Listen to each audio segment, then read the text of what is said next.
Sama kita sambut Ustadz kita Al-Mukarram Ustadz Icuk Sugiarto Bifai LC dari Kota Makassar.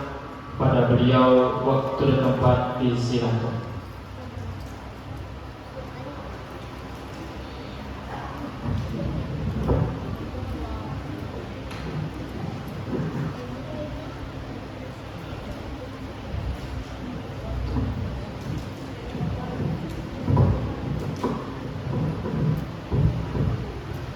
Assalamualaikum warahmatullahi wabarakatuh.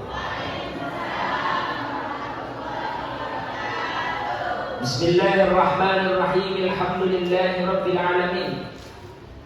Wassalatu wassalamu ala asyrafil anbiya'i wal mursalin wa khatamin nabiyyin wa rahmatillahi lil alamin sayyidina Muhammad salawatullahi wa salamun alaihi عدد معلوماتك ومداد كلماتك كلما ذكرك الذاكرون وغفل عن ذكرك الغافلون أما بعد. Jamaah. Oh jamaah. Alhamdulillah adalah kalimat yang pantas kita ucapkan karena Allah Subhanahu wa taala masih menitipkan iman dalam hati. Alhamdulillah adalah kalimat yang pantas kita ucapkan karena Allah Subhanahu wa taala masih menitipkan Islam di dalam hati kita. Alhamdulillah adalah kalimat yang pantas kita ucapkan karena Allah Subhanahu wa taala masih memberikan kita kesehatan, umur yang panjang, sampai-sampai kita masih diberi kesempatan untuk datang ke tempat yang insyaallah penuh berkah ini. Amin ya rabbal. Salawat dan salam tak lupa pula kita kirimkan kepada baginda Rasulullah Muhammad sallallahu alaihi. Dialah Nabi yang berani mengangkat derajat ibu-ibu yang wajahnya penuh cahaya. Masya Allah. Walaupun itu tahun 80-an. Dialah Rasul yang berani mengangkat derajat perempuan ketika 1400 tahun lalu Arab jahiliyah menganggap rendah, menganggap aib, menganggap sesuatu yang hina tatkala ada bayi seorang perempuan baru lahir beberapa detik dikubur hidup-hidup karena dianggap sesuatu yang memalukan. Tapi ketika Rasulullah sallallahu alaihi wasallam lahir membawa kebenaran Islam, seluruh perempuan yang ada diangkat derajatnya, dimuliakan sejak 1400 tahun lalu sampai hari kiamat kelak karena kelahiran Nabi Muhammad sallallahu alaihi. Dialah Rasul sallallahu alaihi wasallam yang berani merobek-robek bendera kesyirikan untuk mengibarkan bendera tauhid la ilaha illallah. Maka selain mengucapkan kalimat hamdalah, kita juga harus banyak-banyak bersolawat. Ibu-ibu mau solawat ibu? Mau solawat? Solawat apa dihafal ibu? Solawat apa? Ada yang hafal solawat Maria? Ada. Allahumma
sallallahu alaihi wasallam. Alhamdulillah, luar biasa. Ini baru masjid pertama yang saya datangi seluruh jamaahnya menghafal salat Nabi. Alhamdulillah. Ibu punya keinginan, ibu punya hajat, Punya keinginan tidak ibu? Ibu pasti punya keinginan. Anaknya kuliah di luar negeri, mau pergi umroh setiap bulan, haji setiap tahun. Pasti kita semua punya keinginan. Mau bapak, mau ibu, sama-sama punya cita-cita, sama-sama mau punya keinginan yang ingin dicapai. Kata guru kami, Maulana Syekh Ali Jum'ah, beliau ulama besar di negeri Mesir, masih hidup sampai sekarang. Beliau mengatakan, kalau ada orang yang menginginkan sesuatu, mustahil di kepala manusia, mustahil terjadi di dunia, tapi kalau dia tempelkan keinginan tersebut dengan sholawat nariyah kepada Nabi Sallallahu Alaihi Wasallam, niscaya keinginannya terkabul. Berapa kali dibaca sholawat nariyah? 4.444 kali. Mengeluh semua. Banyak maunya, tidak mau berselawat. Tapi insya Allah ibu-ibu di sini luar biasa. 4.444 kali. Apakah satu orang baca 4.444 kali? Kata guru kami, tidak. Kumpulkan masyarakat, kumpulkan jamaah masjid, dibagi. Satu orang 20 kah, 100 kah, berapa? Cukup 4.444 kali. Lalu kita berdoa mengangkat tangan. Niscaya dengan hati yang husnuzon kepada Allah, Allah pasti berikan apa yang kita inginkan, insya Allah. Bapak Ibu sekalian, para pengurus masjid, ketua masjid, seluruh orang tua yang tidak bisa disebutkan satu persatu. Umat Nabi Muhammad SAW datang penuh senyuman, duduk berdampingan, matanya melirik bungkusan. Dalam hatinya ingin rebutan. Kalau ada sebentar di akhir rebutan, pulang-pulang mukanya penuh benjolan. Tapi saya rasa ibu-ibu di sini tidak ada ikut rebutan. Ibu di sini ada orang Bugis Makassar? Banyak Bugis Makassar. Saya perkenalan sedikit dulu ibu. Saya ini dari Makassar, keturunan Bumas. Ada Bumas di sini? Bugis Makassar. Bapak saya orang Bopal, Bone Paltai. Bapak mama saya orang Tallo. Tallo itu di Makassar, kerajaan Raja-Raja Tallo. Itu mama saya tinggal di situ. Nama saya Ijo Sugerto Rifai. Ijo itu berasal dari bahasa Bugis. Fajo Fijo Tapecu. Tapecu. Artinya apa bu? Keluar. Matapecu keluar. Jadi tahun 98, 6 Agustus 98, saya punya mama hamil besar. Di depan rumah sudah ada taksi. Baru melangkah satu kaki keluar rumah, tiba-tiba saya keluar mata pucuk. Ya, saya keluar. Mama. Ijo. Sugerto dalam bahasa Bugis artinya Mas Bugi. Ada Mas Bugi? Maiga? Nah, banyak warna. Jadi sebentar Bapak Ibu sekalian, kalau saya bertanya dan ada bisa menjawab, insya Allah dapat hadiah terbesar, insya Allah umroh. Kalau lunas pembayarannya. Ijo Sugerto Rifai. Rifai itu nama bapak saya. Jadi kita mulai. Yang Bugis Makassar insya Allah paham, yang mungkin tidak terlalu paham bahasa Arab nanti diterjemahkan sama orang di sebelah. Jamaah, jamaah. Hari ini kita berada di bulan Ramadan. Pekan pertama ini hari Jumat pertama kita berada di bulan Ramadan. Singkat saja Bapak Ibu. Ibu-ibu mau dapat Lailatul Qadar? Bapak-bapak mau dapat Lailatul Qadar? Kata guru-guru kami di Mesir, itu Lailatul Qadar betul terjadi di 10 malam terakhir, di malam-malam ganjil. Tapi untuk mendapatkannya bukan simsalabim abrakadabra. Banyak masjid di luar, dia tahu Lailatul Qadar terjadi di 10 malam terakhir Ramadan. Baru masuk masjid di malam-malam ganjil. Malam 21 masuk masjid. Malam 22 pergi malam petasan. 23 masuk masjid, 24 pergi perang sarung. Tidak ada masalah kalau anak-anak yang perang sarung. Yang jadi masalah kalau bapak-bapak itu perang sarung. Kalau mau dapat Lailatul Qadar, betul di 10 malam terakhir, betul di malam-malam ganjilnya Ramadan. Tapi kata para ulama, tidak bisa didapatkan hanya sebatas itu. Ini Lailatul Qadar adalah malam yang mulia, malam yang agung. Untuk mendapatkannya perlu persiapan. Yakni 2 bulan lamanya, di bulan Rajab dan Syaban dijadikan bulan persiapan untuk mendapatkan Lailatul Qadar. Bulan Rajab istilah para ulama, bulan Rajab bulan menanam, Sya'ban bulan menyiram, Ramadan bulan memanen. Bagaimana ibu bisa memanen hasil panennya kalau tidak pernah menanam? Bagaimana ibu mau menikmati buah panennya kalau tidak pernah disiram? Maka jadikanlah Rajab sebagai bulan menanam. Apa yang harus dilakukan? Apa yang ingin ditanam? Kata para ulama, bulan Rajab pertama dianjurkan banyak istighfar. Dianjurkan banyak istighfar. Karena bulan Rajab oleh para ulama sufi mengatakan adalah bulan bertahalli. Apa itu bertahalli? Mengosongkan hati kita dari perilaku tercela. Kalau kita punya sifat sombong, masuk bulan Rajab, keluarkan. Oh, kita punya sifat kikir, tolong berguna. Apa tidak ibu? Kikir pakai jambatan.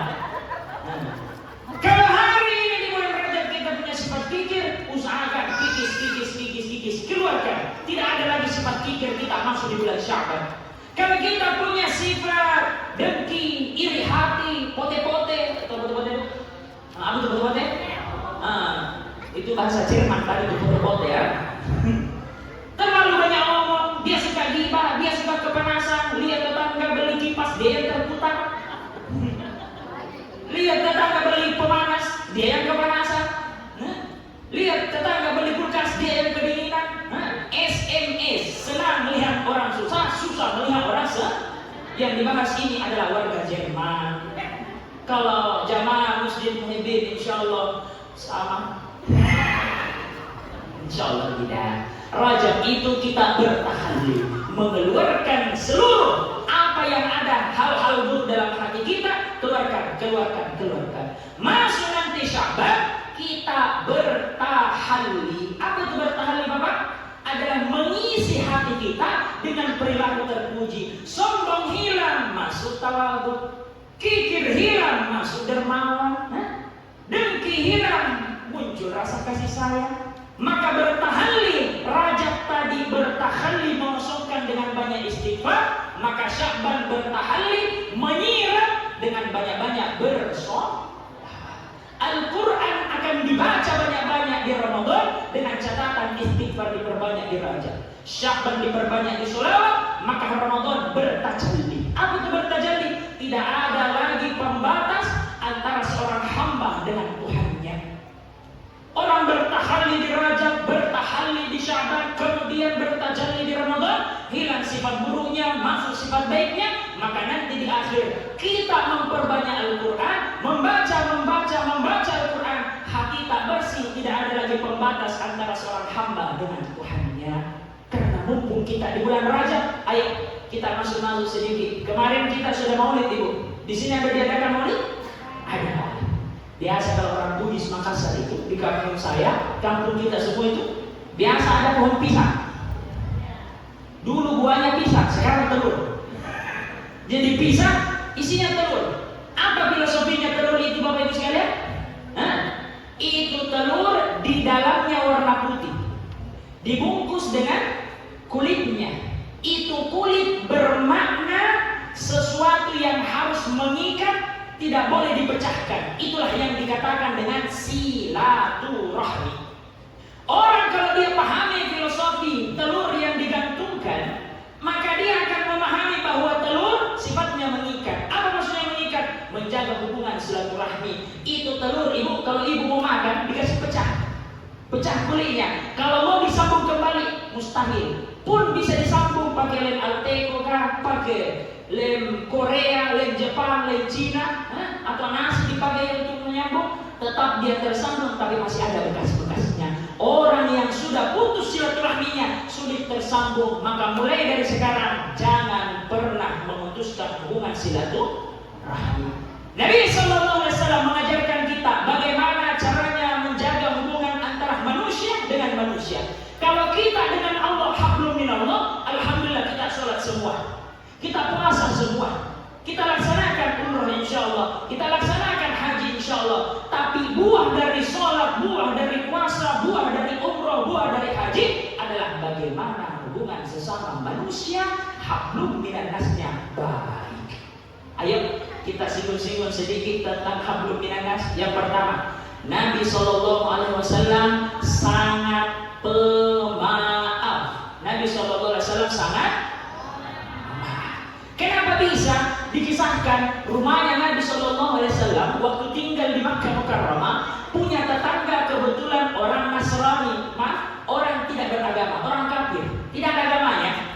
Ini tetangganya Nabi SAW setiap hari lempar batu ke rumah Nabi SAW. Hari ini lempar batu, besok lempar kotoran, lusa lempar tulang, besoknya lagi lempar kayu, setiap hari. Jadi setiap Nabi SAW keluar dari rumahnya, yang dia dapati tulang, yang dia dapati kotoran, dia dapati bermacam-macam. Suatu ketika Nabi SAW keluar dari rumahnya, depan pintu Nabi SAW bersih. Kaget Nabi, keluar dari rumah ini bersih. Ada apa yang terjadi? Ternyata sampai berita tetangganya yang sering melempar kotoran depan pintunya Nabi SAW sedang sakit. Nabi mengetahui info bahwa tetangganya sedang sakit. Apa yang dilakukan Nabi? Apakah pergi beli parang? Apakah pergi beli busur panah? Tidak, pergi beli buah. Beli buah, kemudian mengetuk ke pintu tetangganya. Dilihat sama istrinya. Nah, jadi dulu itu pintu Arab sudah ada tempat matoa. Apa matoa itu? Sorry, saya bahasa Jepang barusan. Nah, ada tempat untuk mengintip. Dilihat. Istrinya orang kafir ini mengatakan, beli Muhammad itu. Muhammad. Dia tanya, oh bapak ada Muhammad. Bapaknya mandi keringat. Muhammad siapa? Muhammad yang sering kau lempar di kotoran depan rumahnya. Itu istrinya mandi keringat, itu bapaknya si suami itu mandi keringat. Dia berkumpul di depan pintu. Dia bilang, apa yang dibawa Muhammad? Istrinya bilang, tidak tahu. Kemudian ini bapak bilang, oh saya deg-degan, saya akan dibunuh. Istrinya bilang, kalau saya sembarang juga kau kerja. Kalau saya pergi lempar tulang, kalau sakit pergi mokok dalam rumah. Singkat cerita, beranilah dibuka pintu itu. Di dalam rumah ada seorang istri orang kafir dan juga suaminya yang gemar membuat masalah. Ketika dibuka pintu tersebut, ternyata di hadapannya berdiri sosok Nabi Muhammad SAW. Di tangan kanannya ada buah, di wajah mulianya ada senyuman yang indah sambil memberikan pertanyaan, kaifa haluk, bagaimana kabarmu? Ini orang kafir bapak-bapak yang sering melempar kotoran depan rumahnya Nabi kaget. Dia bilang, Muhammad, kemarin saya sering lempar kau kotoran, kemarin saya sering lempar kau batu, kau punya rumah. Kenapa kau datang di sini membawa buah? Sambil tersenyum, Nabi mengatakan, saya ini adalah pembawa keselamatan. Islam itu cinta, Islam itu kasih. Maka yu'minu billahi wal yawmil akhir falyukrim jarahu. Siapa yang mengaku beriman kepada Allah, dia mengaku beriman kepada hari akhir, dia cinta kepada Rasulullah, hendaklah dia memuliakan tetangganya. Aku ini Rasul, pembawa cinta dan kasih. Aku dengar kamu sakit, maka aku bawakan kamu buah. Itu tetangga kafir bapak-bapak dan istrinya gemetaran. Dia bilang, apakah ini ajaran Islam? Kata Nabi SAW, betul, inilah Islam. Kalau begitu bimbing aku mengucapkan kalimat asyhadu an la ilaha illallah wa asyhadu anna Muhammadar Rasulullah. Beliau Nabi SAW memberikan akhlak, dilempari kotoran, dilempari tulang, balasannya adalah buah dan senyuman. Kalau kita di Makassar memang ada buah, tapi sudah dikasih racun.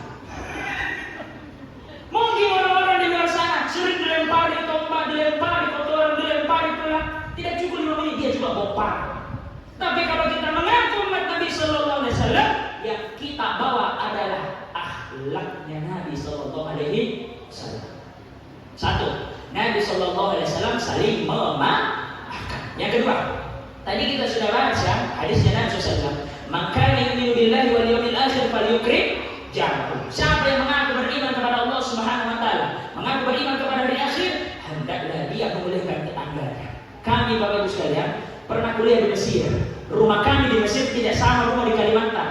Ini rumah di sini samping-samping tetangga. Kami tidak. Rumah kami itu lantai 1, 2, 3 sampai 20 naik ke atas. Seperti itu. Kami punya guru namanya Syekh Muhammad Mutawalli Sya'rawi. Beliau ulama sepuh, sudah meninggal dunia tahun 98. Di penghujung umurnya, beliau sakit-sakitan. Kebetulan tinggal di lantai bawah, pas di atasnya tinggal seorang pendeta. Terdengar berita bahwa Syekh Syarawi yang tinggal di bawah sakit keras. Turunlah pendeta itu bertanya, "Ya Syekh, aku dengar kabarmu sakit. Sekarang bagaimana keadaanmu?" Syekh menjawab, "Oh, saya masih sakit." Sambil ngobrol antara Syekh Syarawi dengan pendeta, di samping tempat tidurnya Syekh Syarawi menetes air dari atas, yang kebetulan air itu ditandai menggunakan katuan. Apa? Oh iya, itu bahasa Irlandia. Kebetulan dari atas menetes air yang kebetulan ditandai menggunakan baskon ya. Santai kok, gambarnya saya menetes. Sambil ngobrol santai-santai antara Syekh Syarawi dengan pendeta itu, tiba-tiba berhenti. Kemudian Macoma melihat ke atas. Syekh Syarawi diam. Pendeta itu bertanya, "Ya Syekh, air dari mana itu?" "Air dari mana itu Syekh?" Kata Syekh Syarawi, "Dari atas." Pendeta itu bertanya, "Saya yang tinggal di atas, air WC itu berapa lama Syekh?" Kata pendeta itu, "Sudah berapa lama air itu menetes?" Kata Syekh Syarawi, "Baru 15 tahun." "Baru berapa Syekh?" "Baru 15 tahun." Kebetulan ini mungkin pendeta lama dibantai di Makassar, dia bilang, "Oh dende," kaget. "Oh iya? Oh my God," katanya. "Kok bisa 15 tahun kamu tidak berkata-kata, tidak melapor kepadaku Syekh? Seandainya engkau melapor, mungkin tidak cukup 2 jam dikerja saya punya WC, berhenti menetes, tidak cukup 15 tahun itu dia menetes. Kenapa kau Syekh tidak melapor kepadaku, bertahan 15 tahun menadanya menggunakan katuan baskon?" Kemudian Syekh Syarawi membacakan hadis. Aku pernah membaca hadis Nabi SAW. "Man kana yu'minu billahi wal yawmil akhir falyukrim jarahu." Siapa yang mengaku cinta kepada Allah, beriman kepada Allah, beriman kepada hari akhir, beriman kepada Rasul SAW, hendaklah dia memuliakan tetangganya. Sedangkan kamu, kata Syekh Syarawi, kamu adalah tetanggaku. Apapun agamamu, bentuk rambutmu, warna kulitmu, aku ingin memuliakanmu untuk menunjukkan keimananku kepada Allah, kepada hari akhir, dan kepada Nabi Muhammad SAW. Gemetar pendeta itu. Pendeta itu mengatakan, "Apakah ini yang diajarkan oleh Islam?" Kata Syekh Syarawi, "Ayo, betul. Itulah yang diajarkan Islam." Maka pendeta itu bilang kepada Syekh Syarawi, "Wahai Syekh, hari ini bimbing aku mengucapkan 2 kalimat syahadat." Pendeta itu mengucapkan kalimat, "Asyhadu an la ilaha illallah wa asyhadu anna Muhammadan Rasulullah." Akhlaknya Nabi memuliakan tetangga. Akhlaknya Nabi saling memaafkan. Suatu ketika guru kami Syekh Syarawi, beliau mengajar di Mesir, menyampaikan suatu hadis.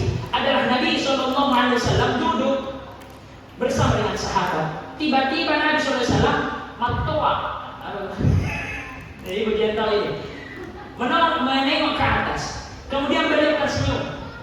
Salah seorang sahabat berani bertanya, "Ya Rasul, ada apa yang terjadi ya Rasul? Tidak ada hujan, tidak ada badai, tiba-tiba engkau tersenyum. Apa yang terjadi ya Rasul?" Rasul berkata, "Di atas sekarang sedang terjadi perdebatan 2 orang. Dia berdebat di hadapan Allah Subhanahu wa Ta'ala. Yang satunya korban, yang satunya pelaku. Si korban ini mengadu di hadapan Allah. Apa yang dikatakan korban? 'Duhai Allah, orang di sebelah saya sering zolimi saya.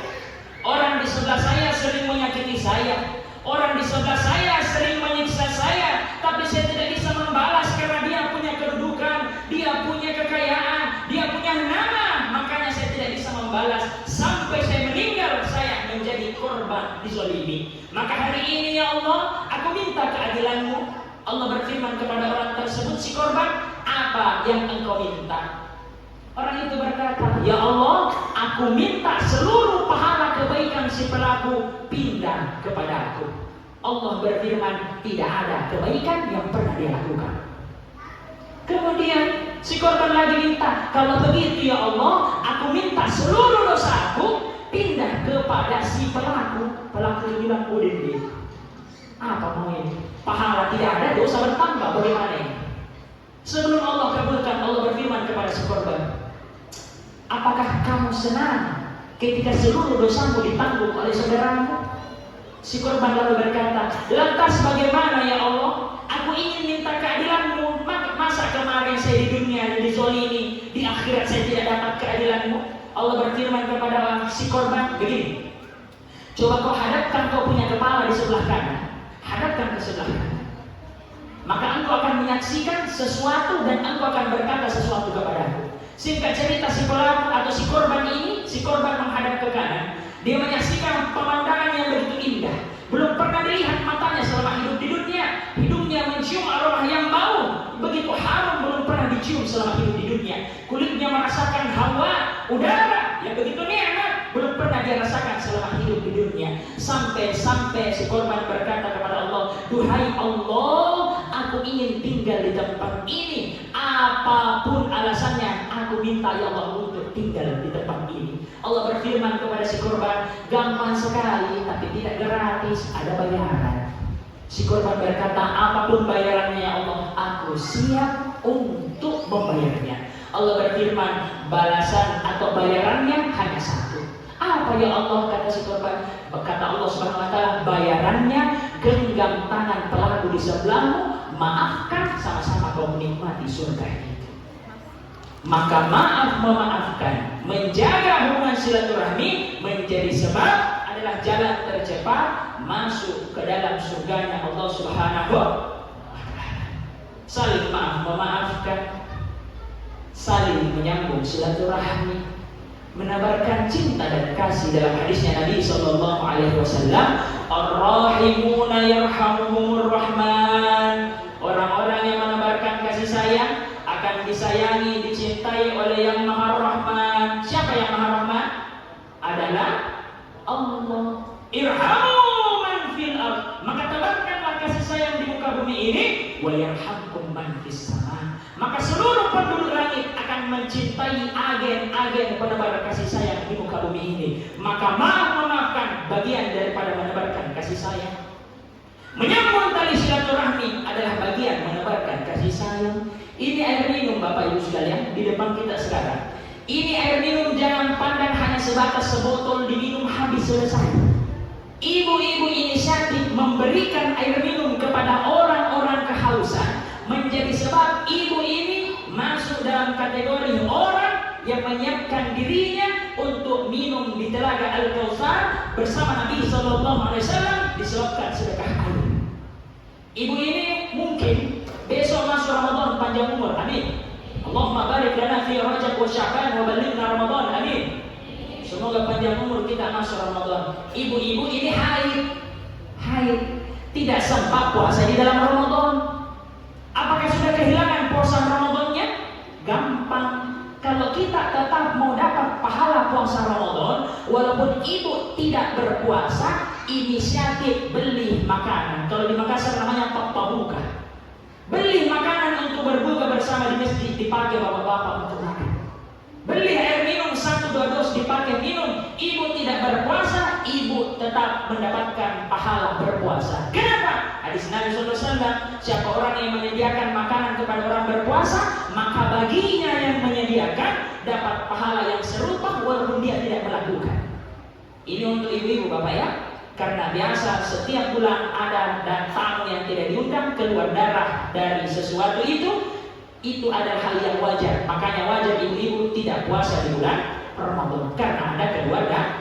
Yang jadi masalah biasa ada bapak-bapak tidak puasa dalam Ramadan, apanya yang berdarah. Jangan karena ibu-ibu boleh sediakan makanan, bapak-bapak ikut sediakan makanan, tidak berpuasa, tidak. Bapak-bapak juga tetap dapat 2 pahala kalau ibu-ibu membantu menyediakan makanan kepada orang yang membutuhkan. Kata Syekh Abdul Qadir Al-Jailani, suatu ketika beliau berkhutbah di hari Jumat seperti sekarang khutbah. Beliau khutbah terpendek, naik di atas mimbar hanya menyampaikan kurang lebih 3 menit. Semua rukun khutbah 1, khutbah 2. Isi khutbahnya pendek sekali. Beliau berkata, orang yang membangun 1000 masjid dibandingkan mereka yang memberikan makan kepada fakir miskin, lebih besar pahalanya orang yang memberi sesuap makanan kepada fakir miskin daripada mereka yang membangun 1000 masjid. Barakallahu li wa lakum turun dari iman. Apa yang bisa kita ambil? Sedekah makanan Bapak Ibu sekalian jauh lebih besar manfaatnya dibandingkan kita bangun masjid yang megah. Tidak ada gunanya kita sholat sujud di dalam masjid kalau tetangga kita kelaparan. Tidak ada gunanya kita berpakaian indah, foto-foto depan Ka'bah, foto-foto di Masjid Nabawi, sedangkan kita punya tetangga kelaparan, belum bisa makan dalam sehari. Apalagi kita lihat tadi video-video anak-anak Palestina, jangankan dia berbuka, dia bertanya kepada seorang syekh, "Syekh, apa hukumnya orang berpuasa tapi tidak berbuka?" Ditanya, "Kenapa bisa kau tidak berbuka?" Bilang, "Jangankan kita makan, minum, bernafas saja setengah mati, kami berpuasa di Ramadan. Malam pertama besar kemungkinan kami berbuka di dalam surga."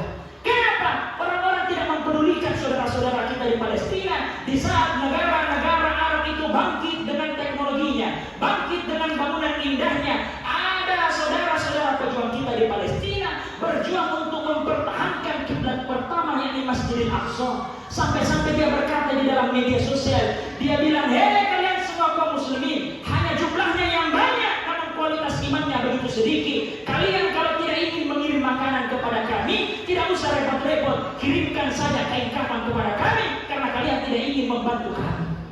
Nauzubillah.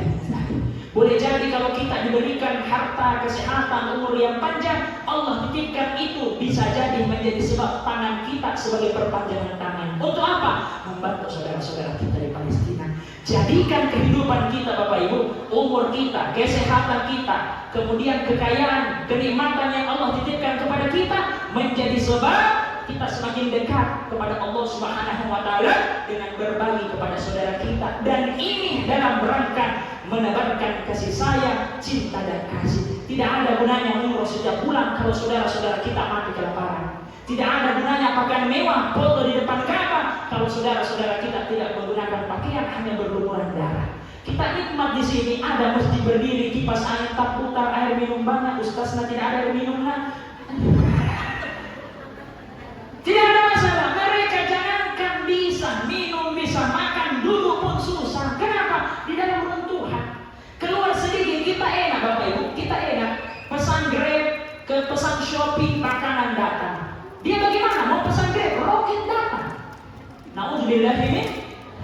Maka mulai hari ini Bapak Ibu sekalian, tanamkan dalam hati kita, kita ingin menjadi agen-agen penebar kasih sayang. Minimal tetangga kita. Kalau ada kelaparan kasih, apapun itu, mau satu mangkok Indomie, mau itu nasi, bagi. Kalau sudah cukup tetangga kita, kemudian kita kirimkan sebagian saja, 1.000, 2.000, 3.000 untuk saudara kita di Palestina. Dialah orang-orang mujahidin yang berusaha menjaga kiblat pertama, yakni Masjidil Aqsa yang berada di Palestina. Semoga kita kelak bersama mereka di dalam surganya Allah Subhanahu wa Ta'ala. Demikian Bapak Ibu sekalian dapat kami sampaikan, karena tidak lama lagi masuk waktu asar dan juga saya di sini berdiri keturerean, tidak usah tiga ya. Dalam keadaan turere ini makin menteng, ini bahasa Inggris. Semoga kita diberikan umur panjang, ketemu dengan Ramadan, bisa menebarkan cinta dan kasih, diampuni seluruh dosa-dosa kita. Sebelum menutup, kita dengarkan dulu penyampaian daripada abanda kita. Insya Allah setelah itu lalu kita tutup dengan doa bersama. Terima kasih. Mohon maaf apabila salah-salah kata, kelebihan datangnya dari Allah Subhanahu wa Ta'ala, kekurangan datangnya dari air minum saya yang belum ada. Wassalamualaikum warahmatullahi wabarakatuh.